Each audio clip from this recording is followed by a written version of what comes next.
Morning.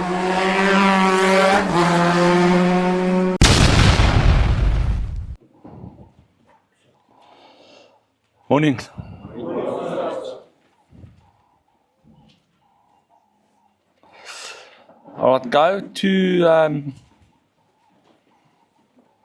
for me to Ephesians chapter 5.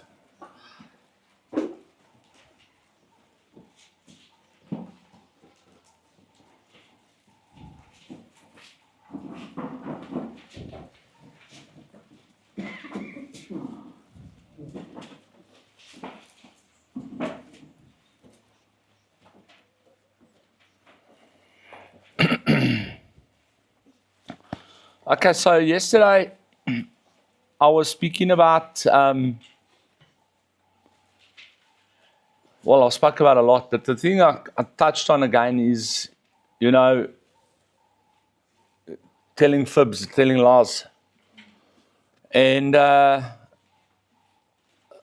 know that when I speak about this thing, that generally we always have some kind of incident afterwards. And,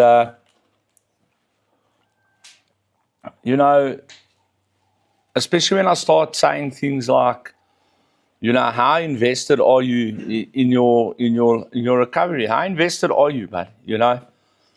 I'm looking, as you ask now, I'm doing a lot of talking on politics and stuff as well. And I'm looking at, and I keep comparing South Africa as a country to you in your walk of recovery. I keep drawing that parallel, right?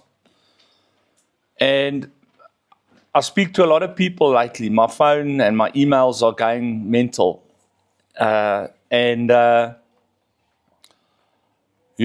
Everybody wants to see change. Everybody wants to see improvement in their lives in South Africa. Everyone wants to see the economy get stronger. Everybody wants to be able to live more comfortably and to be able to look after their families better and to earn bucks, earn money, and just to be able to, get through life in a decent manner, right? But no one's prepared to pay the price. No one's prepared to pay the price for it. So, everybody wants to see change, but nobody's willing to make the change that is required. In other words, nobody is willing to invest from their personal resources, whatever those resources may be, whether it be time, whether it be money, whether it be action, whether it be whatever it is. Everybody wants something, but nobody's prepared to put anything in. And it's the same situation that we have here. And then we have in our own country the same situation that we saw here last night, where lots and lots of people are running away. Lots and lots and lots of people are running away because, they have various reasons for running away. Financial reasons, people feel threatened, people feel afraid, people are tired of crime, people, there's a lot of reasons that people are giving for why they're leaving the country. And there's a lot of reasons that people give for leaving recovery. We've just had a guy that relapsed in the week that was here, and why did you relapse? No, because I had a fight with my dad. That's his excuse for going back to drugs. We're forever making these excuses, and we're forever giving these reasons why we want to run away, Last night we had a guy run away, and straight after a 45-minute speech on, what it's going to take to recover, and who and what is expected of you. Yesterday I was on radio, and unfortunately, I don't know, I see there's massive signal problems again. With Wi-Fi, everyone's got Wi-Fi problems. Everyone's got signal problems with the service providers, and so the thing didn't upload properly. It's weird. It's just not. It didn't upload properly, so I can't show it to you. But we were talking about First of all, why 95% of people that go to rehab worldwide don't succeed? Why are you not succeeding? Why are 5% succeeding and why are 95% failing?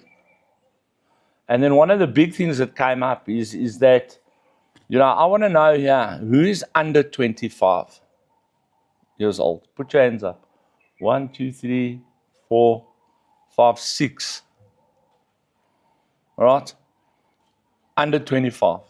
Right? Who is sort of between 25 and 35?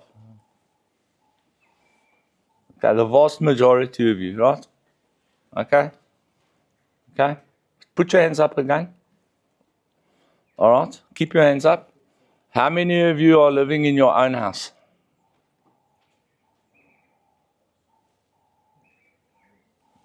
Your own house. Okay, yeah? 1. And next to you? All right. Okay? Now, I don't want to put him on the spot because he's on his own, right? Okay? But I want to ask this, okay? If you're living in your own house, right? Okay? I was hoping there'd be more of you, all right? How many are living in your own house based on the fact that you left your parents' house and you left your parents' business and you started your own business? Now you're on your own. Now you didn't have your hand up now. Now you've got your hand up again. You said that if we left our parents' house and started our own. Yeah, but you're still living in your own house and you're between the ages of 25 and 35. Right? You started your own business, you weren't involved in a family business, you started your own thing. So still only one, right? Okay, so 1 out of, I think there were 20 of you that had your hand up, if I must guess, right? Okay? All right? So, what is the conclusion here? That we've got a 0.5% of oaks that are using drugs that are supporting themselves. All right? So I can with confidence speak to the majority of people there. Okay? And say, at what point, all right, does it become unacceptable as a man for you to not be looking after yourself and still to be relying on your family?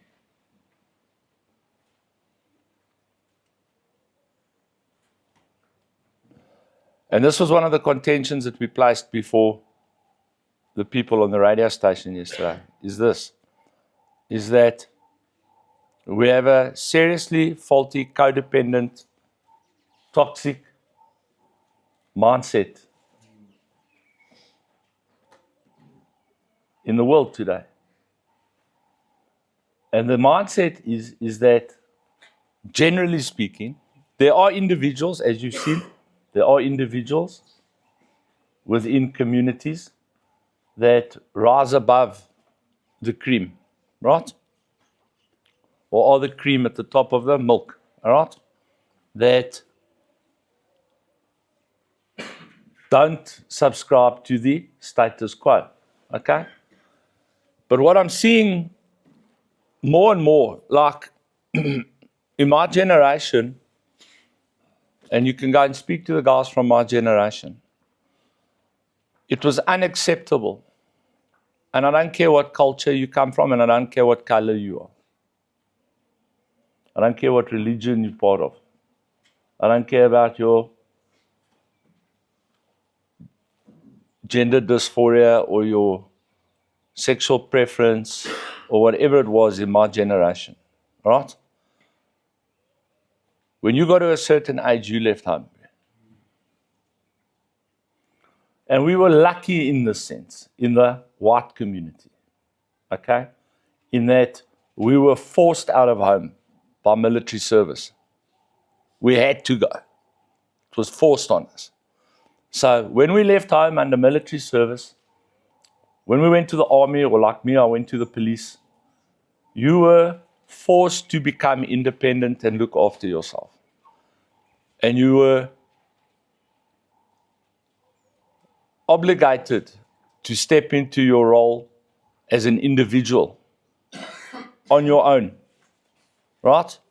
Now, for black people, it was a very similar thing, except that black people, in order to survive in our generation in South Africa, all right?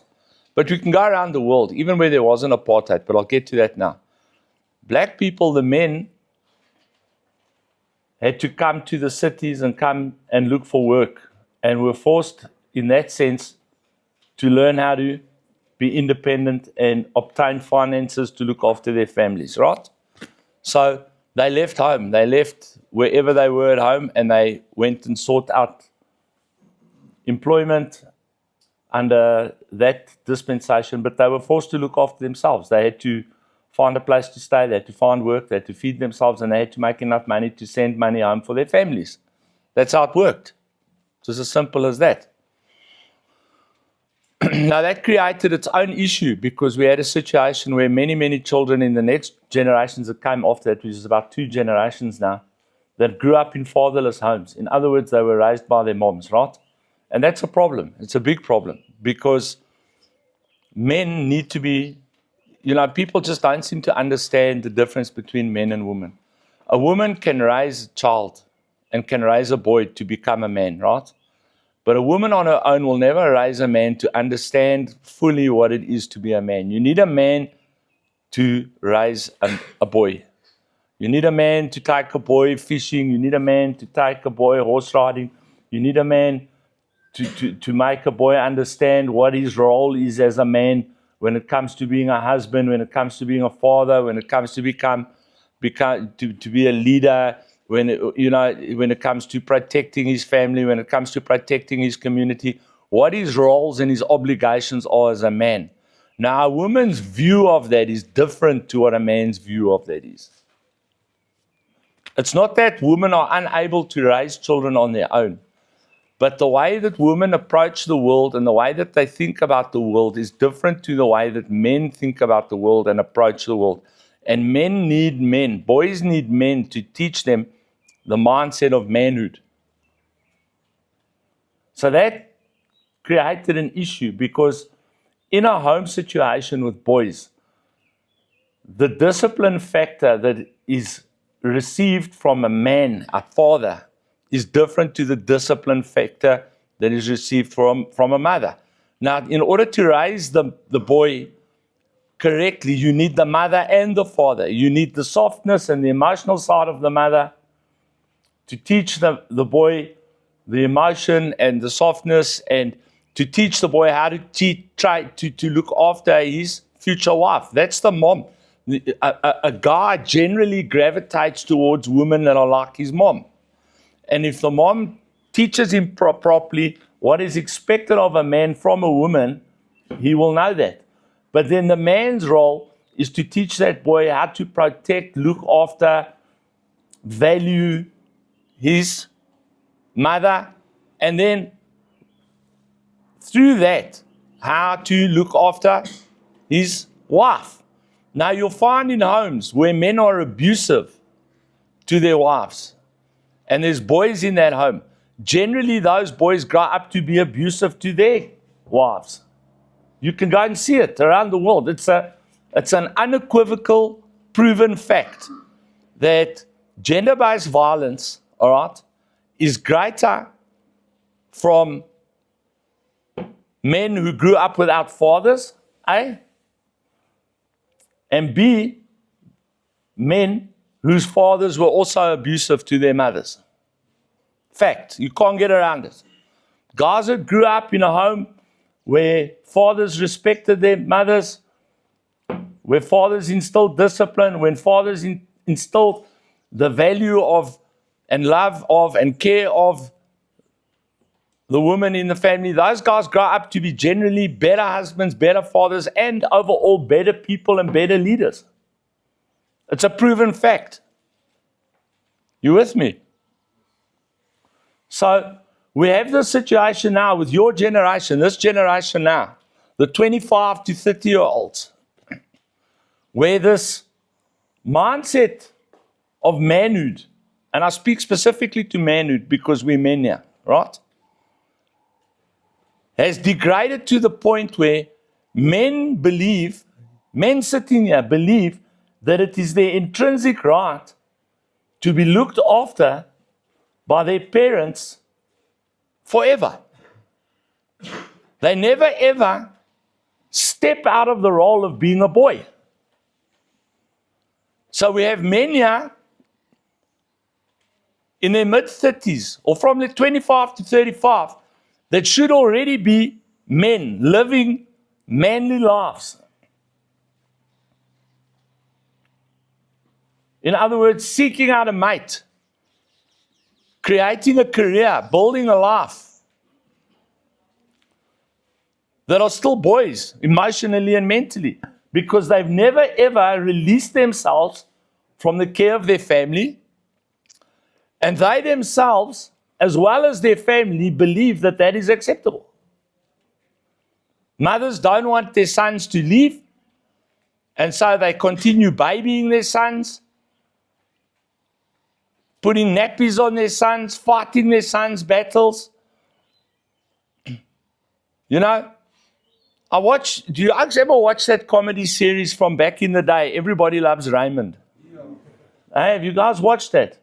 Have you? If you get the chance, watch that show, and you'll see exactly what I mean about a toxic relationship. Because that relationship, especially from the mother's side, is exceptionally toxic. I remember one program really well because I saw the highlights of it again the other night. So the older brother, Robert, which is a giant of an oak, who was the outcast of the two brothers. Raymond was the favorite in his mother's eyes, and Robert was like just there, you know. You might be that guy. You were the just there guy, you know.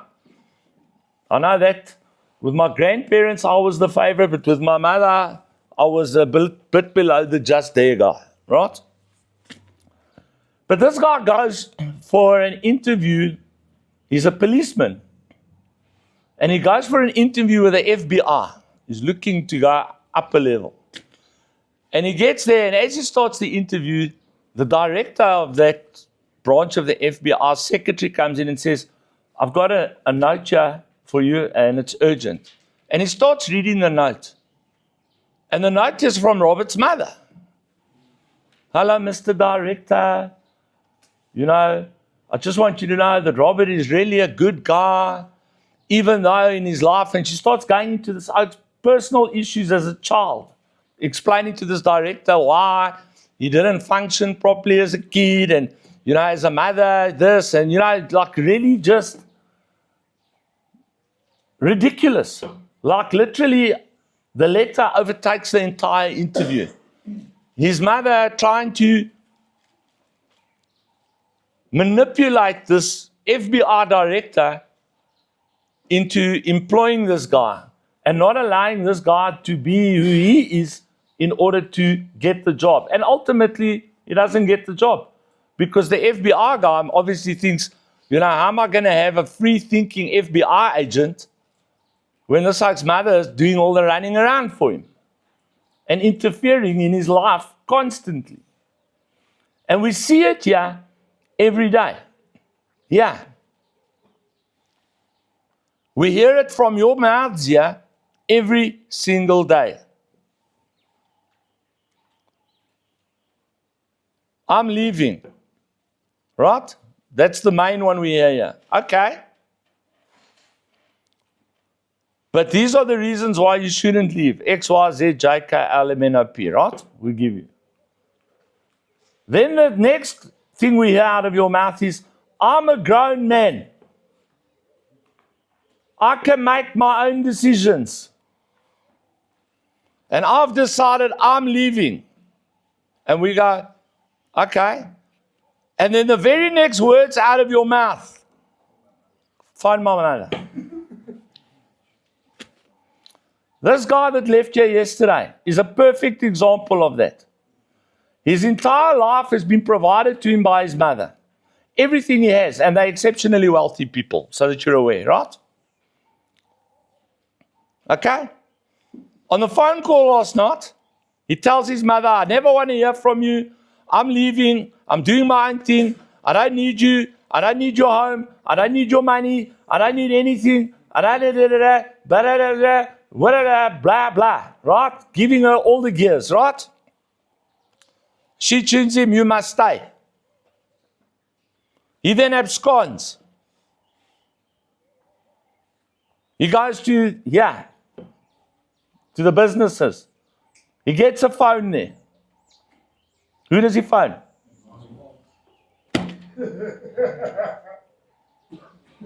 Yeah, absolutely, brother. Absolutely. Who sends the Uber? My bro.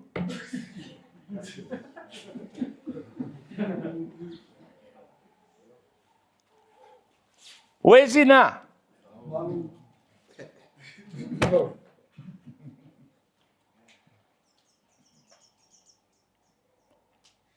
And you try and explain that to him. And it's not his fault. It's not his fault. He has never been taught the capacity to understand that what he is doing is toxic to him. It's toxic to him. He is never going to enjoy the fullness of being a man. I'm getting goosebumps. 2008,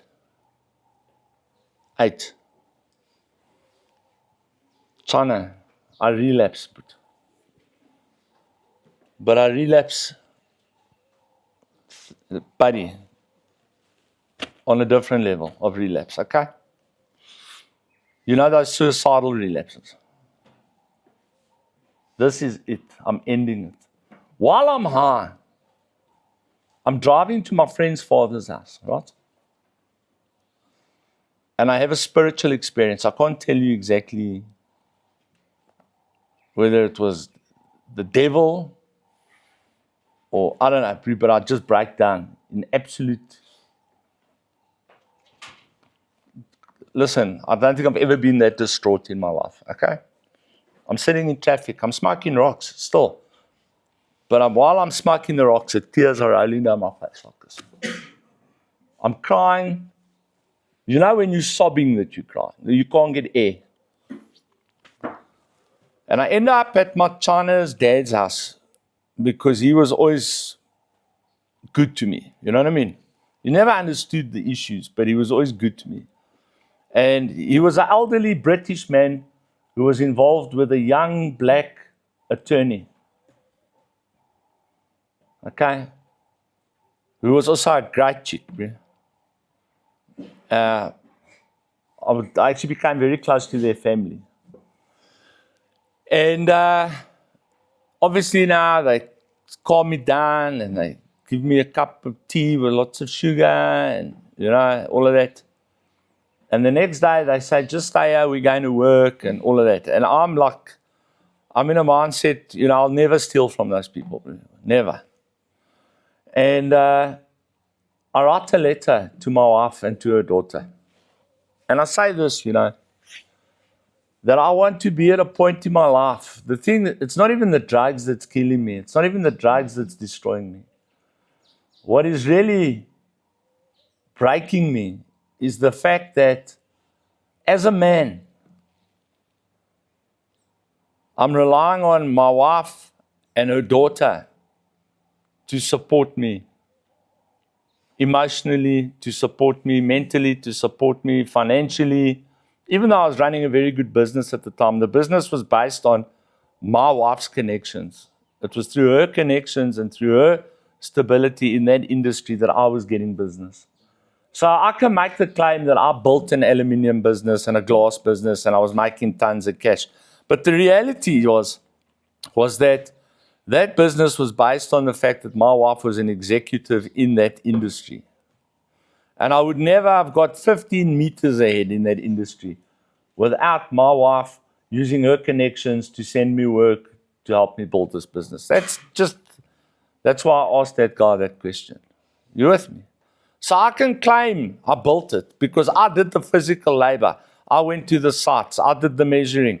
I did the ordering. I did everything that you need to do. Everything you need to do to run a business, I did. But there would have been no business if the people that she knew didn't send me the work and didn't give me the opportunities. Do you understand where I'm coming from? So, and it broke me because I was completely reliant upon my wife for my living. Simple. That's very different here. Because of my wife's executive role, she understands administration. So she runs the administrative part of the ministry, but I run the ministry. All big decisions come through me. I run it. All the connections, everything that I use to build this ministry through the churches and through people that I know in the industry, all come through me. For all intents and purposes, myself now with my wife, who I'm supporting, and who's supporting me through her involvement, all right, with her knowledge, have together, under God's guidance, built this ministry. So what I've been able to do is I've been able to, through my recovery, because I went to rehab very shortly after that, and that's where my life changed, right?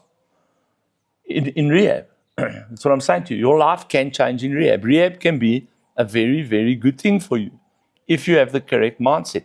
In my case, and in the case of many, many people, the catalyst for rehab being a good place for you is the level of brokenness that you experienced prior to checking in. If you have not been broken, if you have not been destroyed, you're going to find it very difficult because you don't understand, like that young man yesterday, does not understand the concept of pain and destruction, because the pain and destruction he's being shielded from the pain and destruction by the financial wealth of his mother.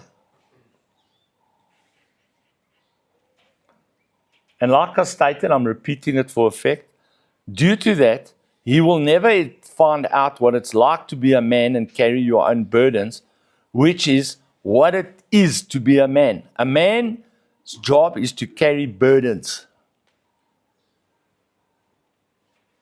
and to protect his family.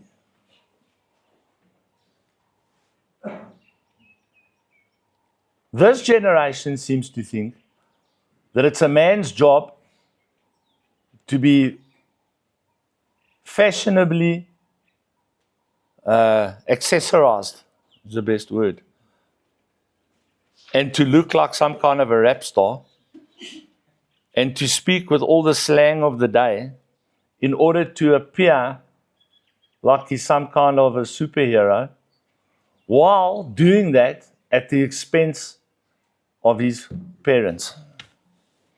Never, ever leaving his position of the nest to, like these little birds. You know better than a weaver bird.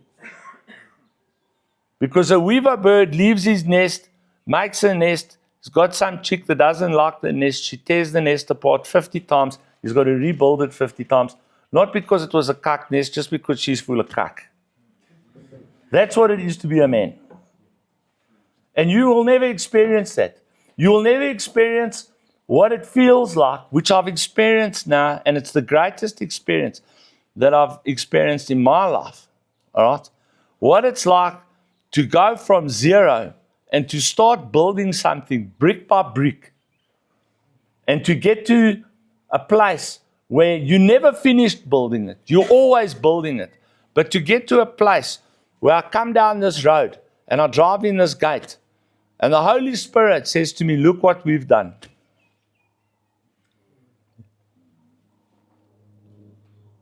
Look what we've done. You'll never experience that. Because every time you look at your car, you know mom paid for it. Wherever you go with a credit card, mom's credit card. Where you living, mom's paying the rent. Whatever you're doing, you buy your chick a beautiful diamond ring. You didn't buy that diamond ring. Mom bought that diamond ring for her. You'll never know what it is to provide. You'll never know what it is to be a man. You'll never know what it is and the feeling that you get when you come home and your family appreciates you because you've just done a day's hard work, wherever you work, doesn't matter, whether you're a welder or a CEO, you earned that money, you came home, you provided for your children, you provided for your wife, they've got a roof over their heads, they've got food in their stomachs, they're going to school, they've got clean clothes. You'll never know what that feels like and how good that feels. Why? Because you refuse to grow up. You want to remain a boy being looked after by his mommy and daddy. And you see it here. I don't care what situation you run into here.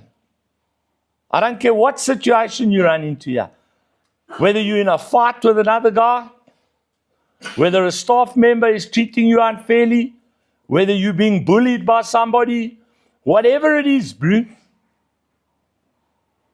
you must learn how to deal with those situations yourself.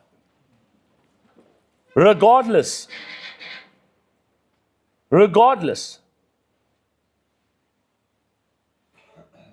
Sitting here on a phone and running to the telephone every 5 minutes. I've got people sitting here that are in that same codependent situation with their wives. How do you expect your wife to respect you if you're constantly crying to her about what Jan or JP or Pastor or some other oak on the program is doing to you and they're not fair and she must find the office and she must sort it? How do you expect that woman to respect you as a man if you cannot solve your own problems? How? And then you get the phone call that she's run off with someone else, and for the life of you, you're upset and can't understand why that's happened. Because let me tell you what women want. Do you want to know? I've figured it out. Women want men. They don't want boys. And if they do want boys, then you don't want the women who want boys, but because then you're not in a relationship. You're in a mother-son relationship with your wife or with your girlfriend. She's mom and you the latte. And if you're in that situation, my mate, may God have mercy upon you. May God have mercy upon you, but because you're going to be living in hell. Because there's a part of you in there, the man in you, is going to be in your head day in and day out.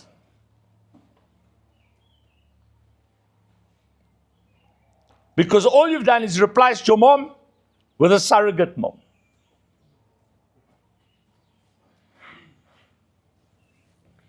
Because you can't solve problems. That's your job as a man. One of them, solve problems. Take advice from older people, absolutely. But the problem with these boys is they hear the advice, don't solve the problem, and then make the problem worse. And then go cry to their moms to solve the problem that they've made worse.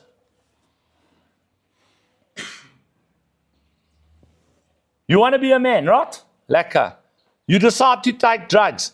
That's an adult decision. Right? You made an adult decision.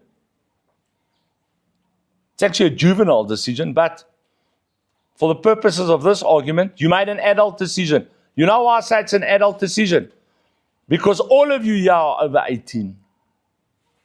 You leave here now, you decide to take drugs. Again. Okay. After hearing everything you've heard here, you still make the decision to go pick up the drugs. Your life is going down the toilet. You know it, I know it, everyone on earth knows it. Maybe you don't know it. You somehow figured out that because you were a heroin addict and you're now smoking crystal, you're okay. You've conned yourself into believing that. We've had that here. Alcoholics have come here, listened to the oaks on the program, left here, come back as crystal meth addicts. It's happened not once, not twice, many, many, many times. They discovered the joys.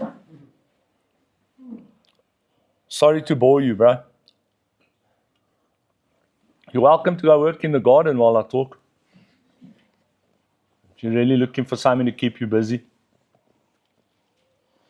But he doesn't want to do that. He wants to go lie on his bed and sleep. So his old lady and his old man can go to graft and earn the money to pay the rehab.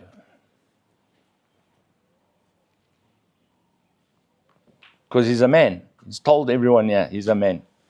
I see the men here. They think that being a man, is the amount of tattoos you have and how many oaks you've stabbed and murdered. And how many illegitimate children you've got running around that don't know their father. That's your idea of a man. That's what you've been taught on the street. I lose focus.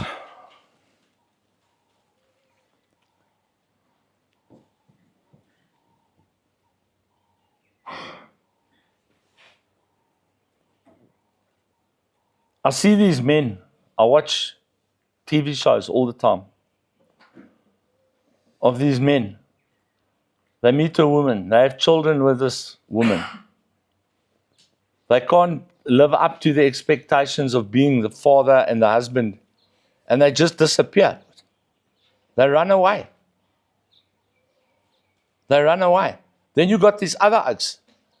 I must admit, I have a certain level of respect for this next category. Because this takes a very special type of oak. I don't know how these oaks do it.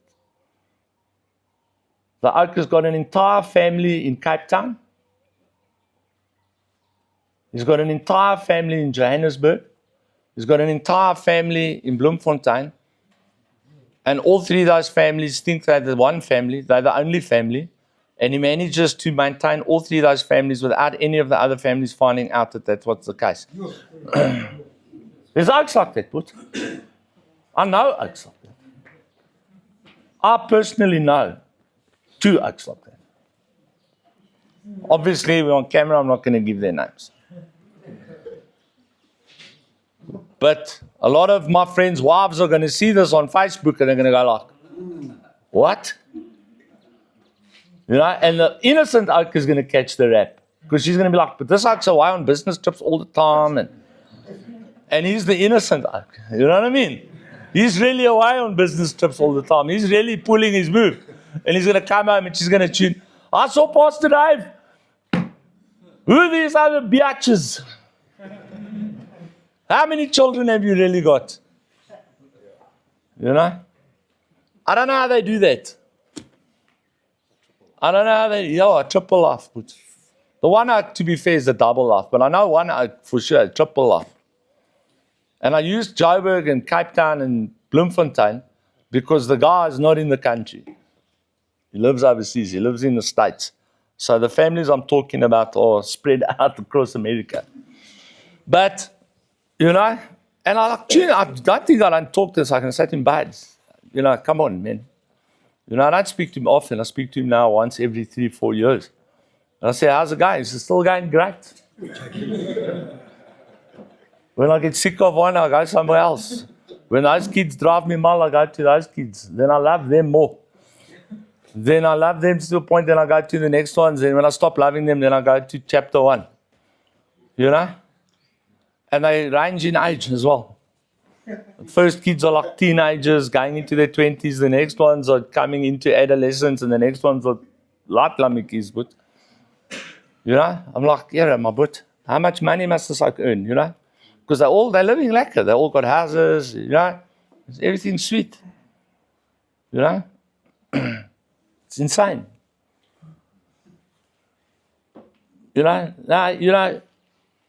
For all intents and purposes, he's looking after all three of those families. Those kids all have a father, they're all looked after. So, is it wrong? I don't know. Biblically it's wrong, sure. But it's not like he's absconded of his duties of any of them. Of any of them. He's looking after all of them. So I would have to say, well, he's fulfilling his role, not the way I would. Because, you've got to split your love 3 ways now, You know what I mean? Ultimately you want to love one family, one woman, because then you can give that family and that woman all your attention, all your love, You don't have this constant battle going on in your mind, So, for me it's wrong.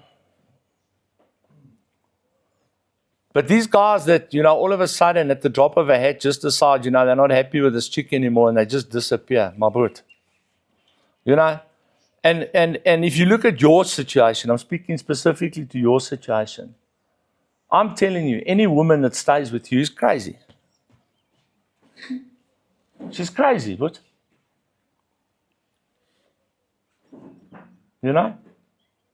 because the reality is, like my pastor to Isabel, run. When I first introduced her, we weren't even married. He pulled her one side, he tuned, get out of here quick, while you still can. You've met the devil yet? She said, no. She said, do you know Johnny D'Souza? She said, no. She says, well, he's the devil and this is his right-hand man. Get out of here. Fast. This oak is going to destroy you. And I very nearly did. At the last.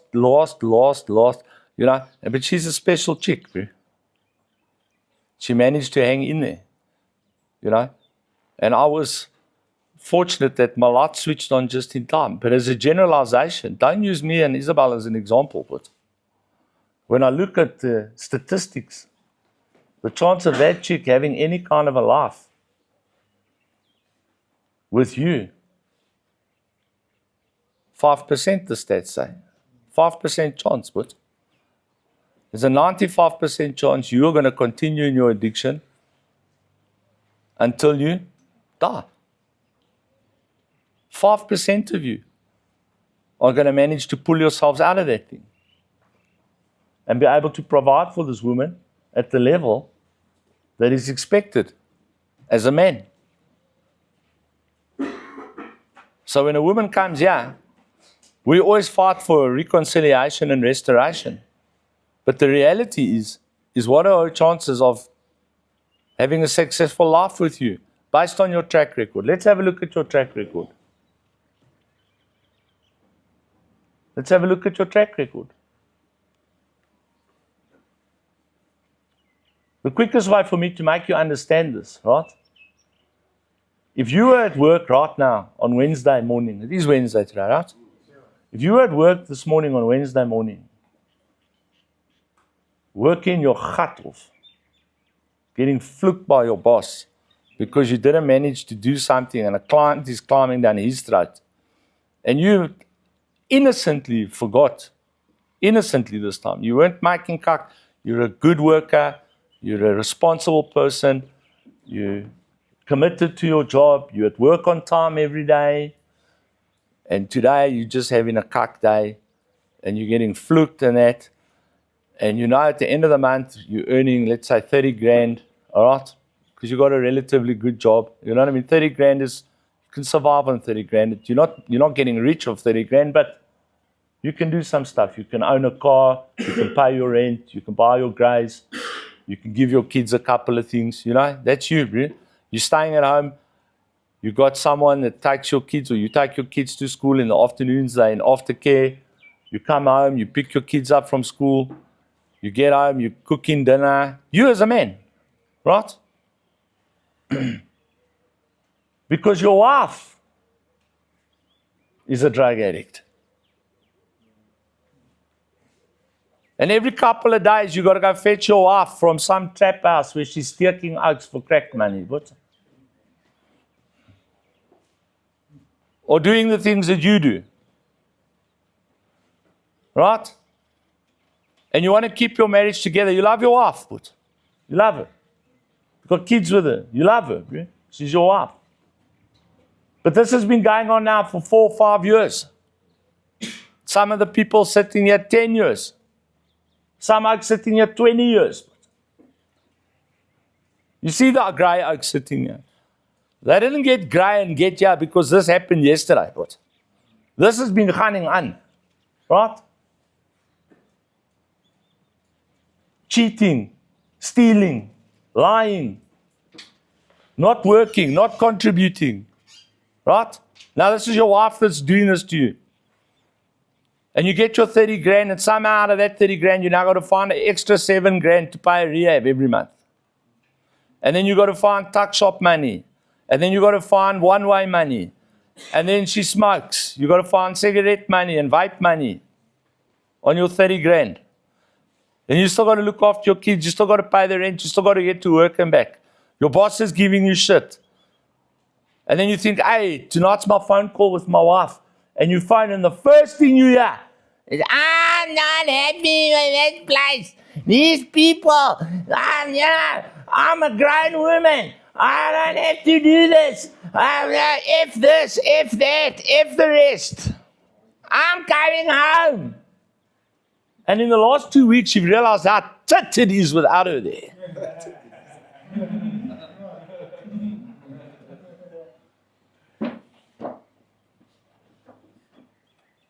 What would you do?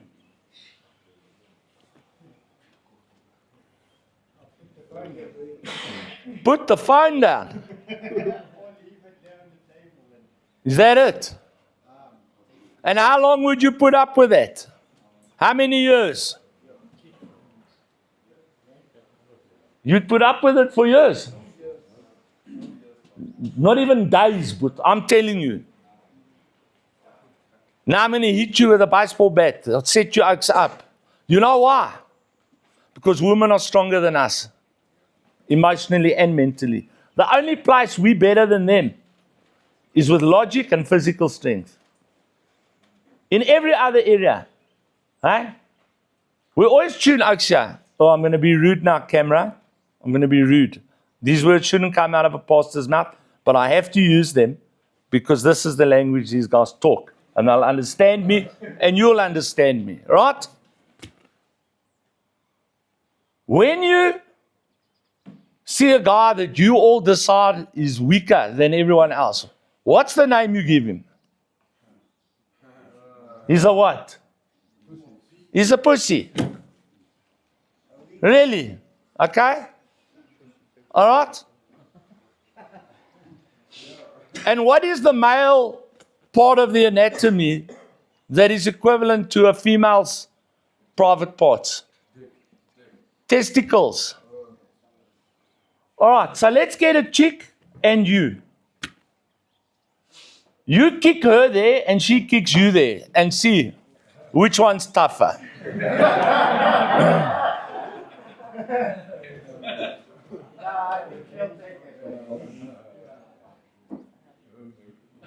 Have you ever had to push something the size of a small car out of your body?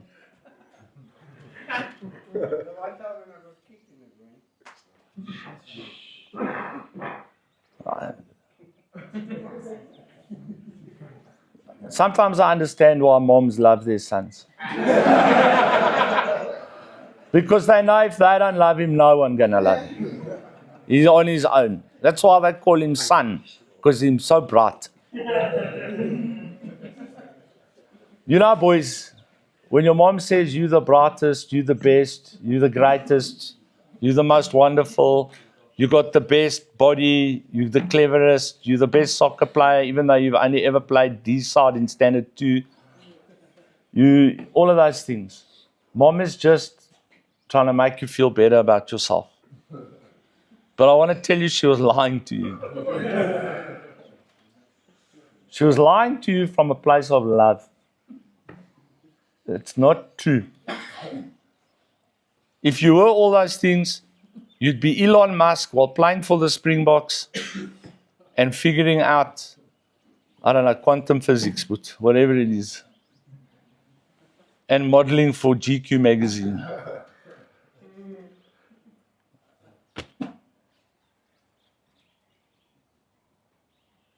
How are you going to fulfill your role as a man in the real world and be the husband for you that are married? How are you going to be the husband that you are supposed to be if you can't even solve a problem over a packet of noodles at Walking with Winners and then run away because you're angry? And then on top of that, not just run away because you're angry, go and relapse because you're now emotionally traumatized. How are you going to support a woman and children in that mindset? Explain to me. Or are you going to be the guy from the wedding crashes, living the dream? Yeah, I've seen it. Yeah. Meatloaf, mom. Meatloaf, mom. You still stay at home? Yeah, man, just living the dream. Chaz, move the skateboard. I was 45 years old, but is that you? Is that you today? Is that going to be you next year, the year after, 10 years from now?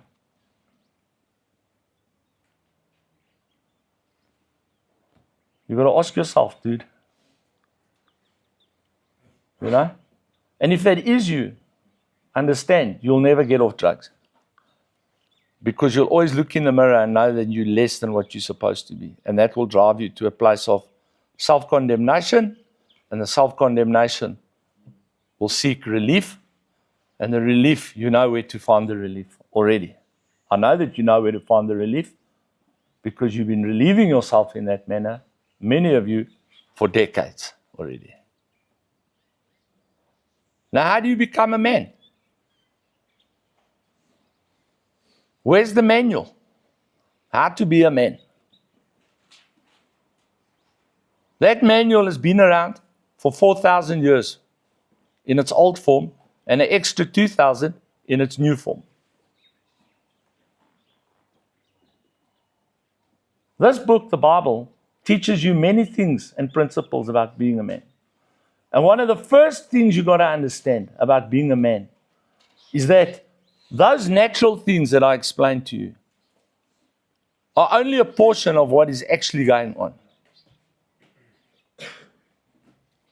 This guy that ran away here yesterday doesn't understand that he was driven out of here by forces that have got him completely captive.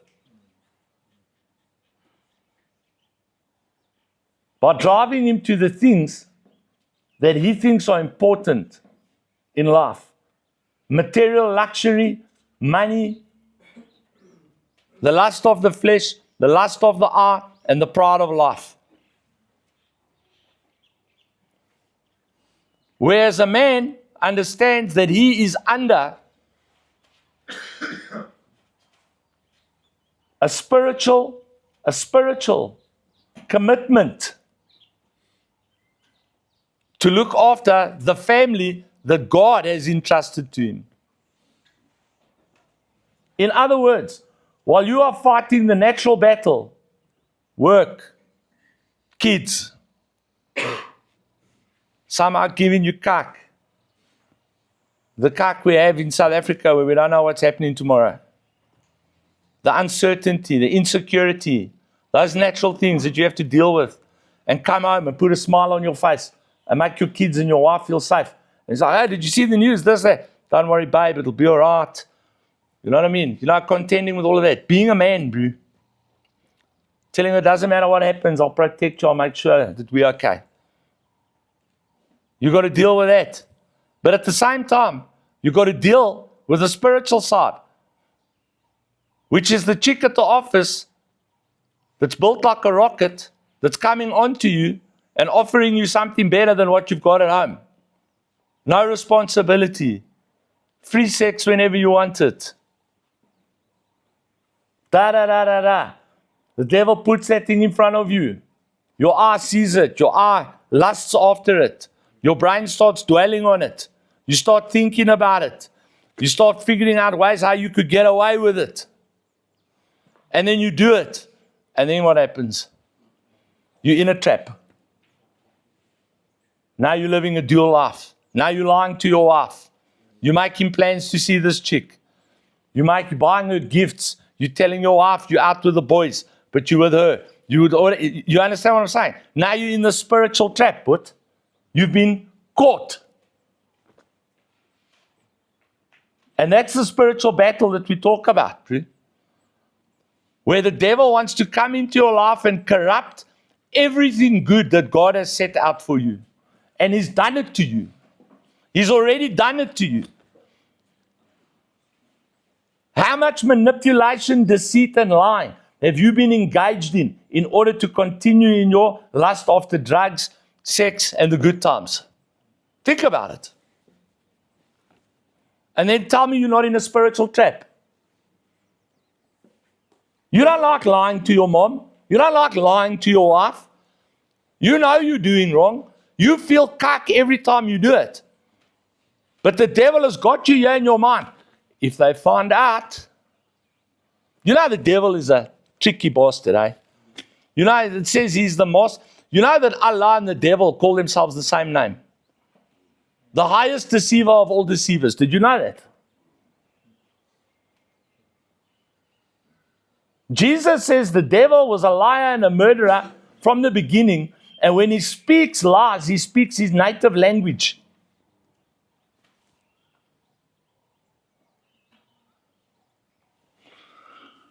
The Quran says it like this, that Allah is the master deceiver, higher than all other deceivers. That's what it says. You want me to read it to you from the Quran? I'll read it to you from the Quran.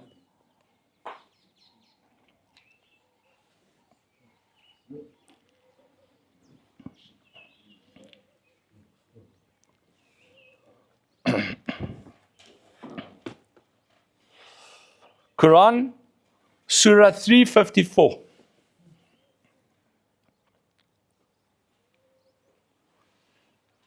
Allah is the best deceiver.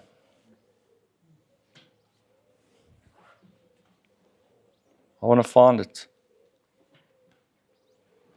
The Quran calls Allah the greatest deceiver. Allah the best of all deceivers. That's a weird coincidence. Just putting it out there. But the devil, let's speak about the devil from the Bible. He's the master of all lies. Now what he does is this. He did it to the first man and woman in the garden. And he's done it to you, but he's done it to you. He's pulled the same stunt on you that he pulled on Eve and on Adam. But he came to you with the drugs. He tuned you, check how lekker this is. Right? Try it. No, I'll die. So Genesis says.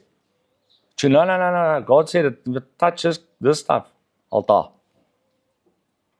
Tunes, who said that? Say, well, whoever God used to tell you that it's bad for you, your mom, your teacher, your priest, whoever it was. What? Tune, you don't touch that stuff, it's going to kill you. You tune, no, my priest or my mom. Someone who loves you, someone who is speaking from a godly place.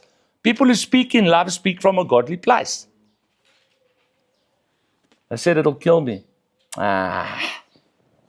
Kill you. Won't kill you. The only reason that I want you to take that stuff is because this stuff will make you vice. No? Make you vice, bro. This stuff. But I know, my first rock was given to me by colored people. That was. Because the colored eyes were my bra's duck, but Oak's mom gave me rocks. I didn't know she was a rock addict. I didn't even know what rocks was. I barely knew what cocaine was. I'd seen cocaine in a Steven Seagal movie. And then I found some. I was like, can make some cash off this. Because that's what I knew about the movies. Cocaine equals money.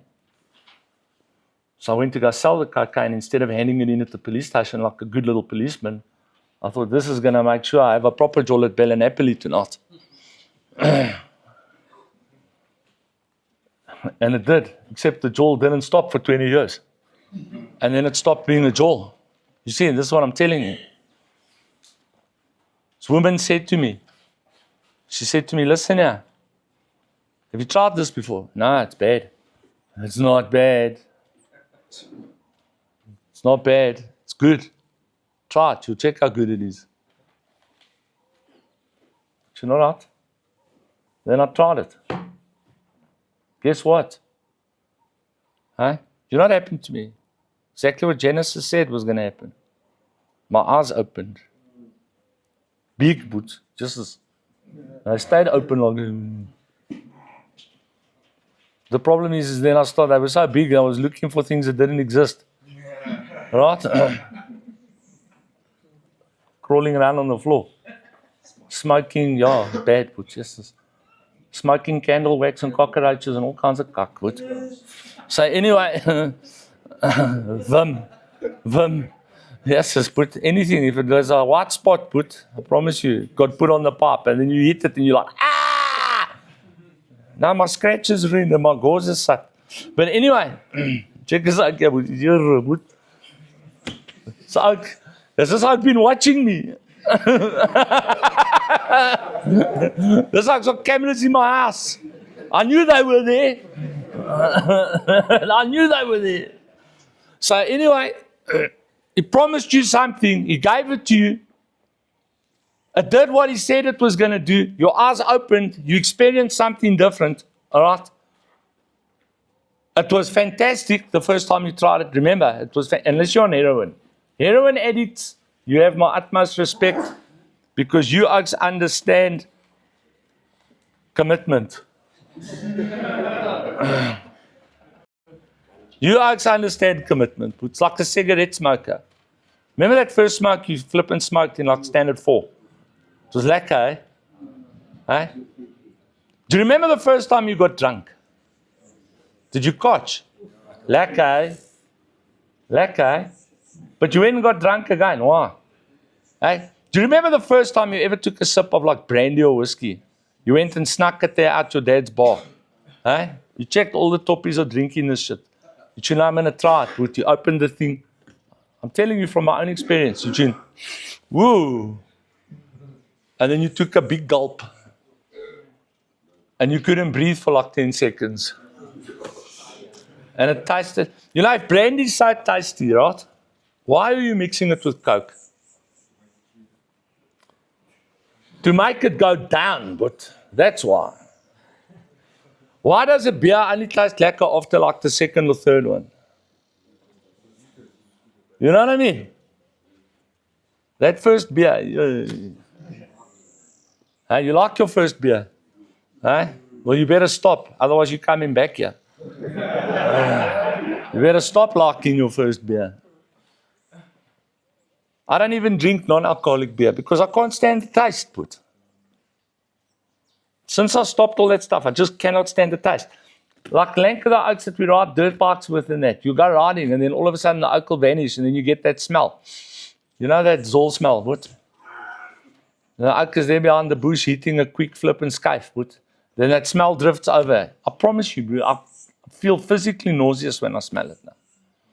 Because I remember what Zol tasted like. Yes, it's put. It tastes cock. But you persevered, right? Because it gave you an experience in your brain, right? Then what happened? Exactly what happened in Genesis. Death stepped into your life. You started to die on the spot.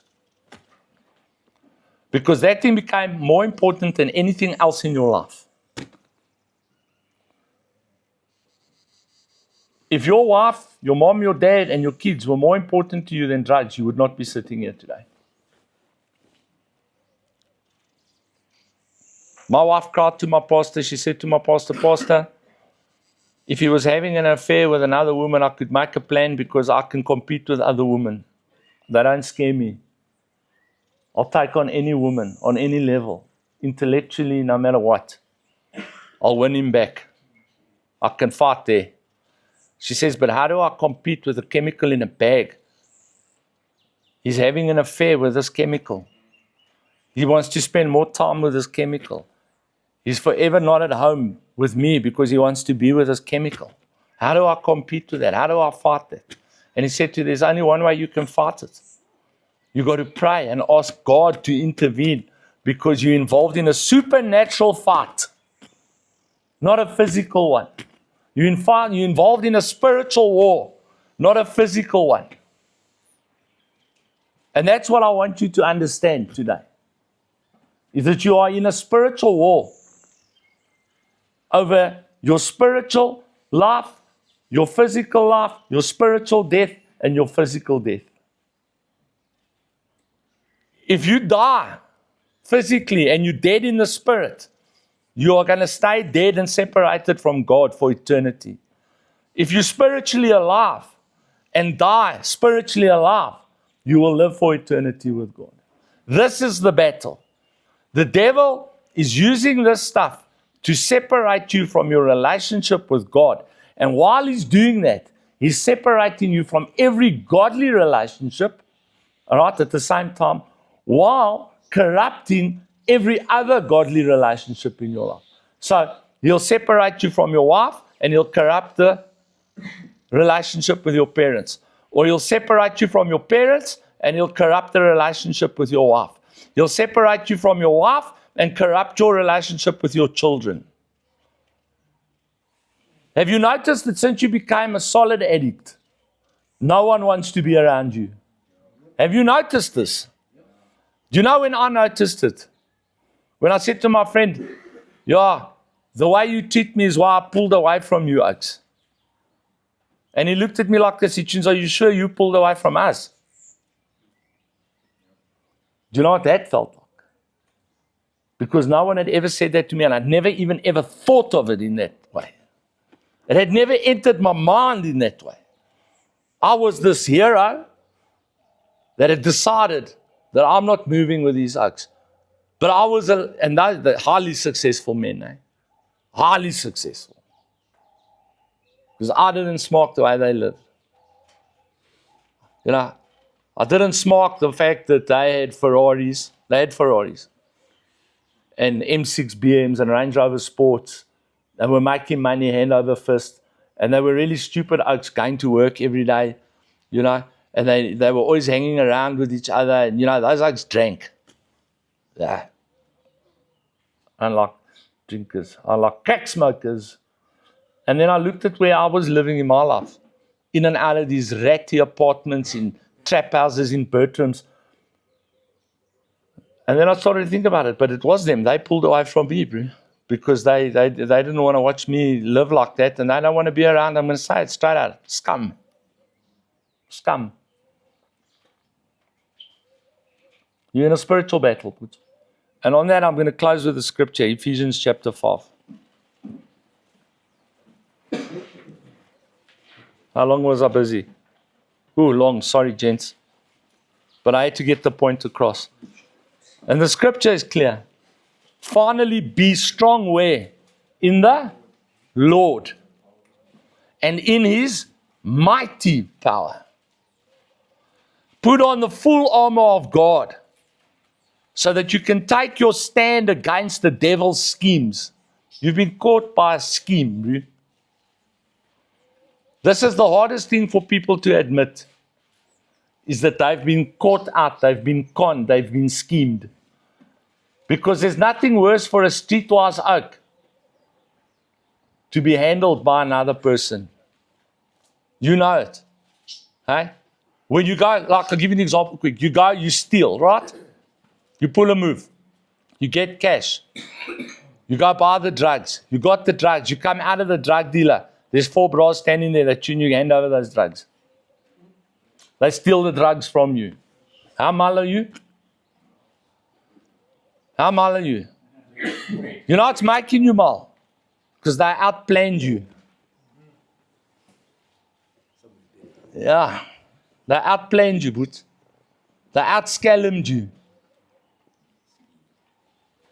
You've been outscallomed properly now, but understand something about the devil. When we arrived on earth, God's ultimate creation, the devil had already been in a war with God and lost and been sent to earth as a punishment. God then took the earth and He turned it into a paradise. He left the devil here because God doesn't want robots. God wants people who love Him out of choice. So He left the devil here to show the devil that man would choose God over the devil. But man chose the devil.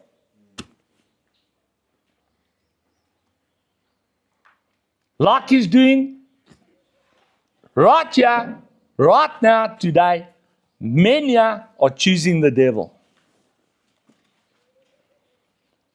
And can't understand why their lives are a death zone. What's a death zone? Any place where there's no growth. Is your life growing? No. Are your relationships growing? No. Are your businesses growing? No. Are your finances growing? No. Nothing's growing in your life. In fact, everything's shrinking and dying. Right? For our struggle is not against flesh and blood, but against the rulers, against the authorities. Oh, so they've got authority, eh? Authorities, what?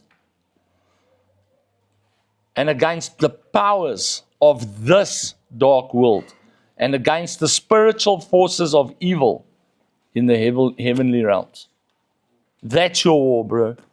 That's where you got to figure out what weapons you need and how to fight that war. Because if you start winning in that war through the power of Christ, you can never win it on your own. You need the armor of God. You need the blood of Jesus. You need the spiritual weapons and tactics to overcome these forces of evil. But the most important thing is when you take on those things, you automatically put yourself on the side of God, and God is in your corner. And your life will start to grow. Because when God is in your corner and you want to live a godly way and you want to live your life this way, when someone offers you something that you can clearly see is from the devil, you will say no thank you. Because you know where it's going to take you.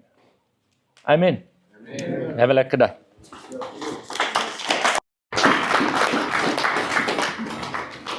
Hey, James, be back at 11:15.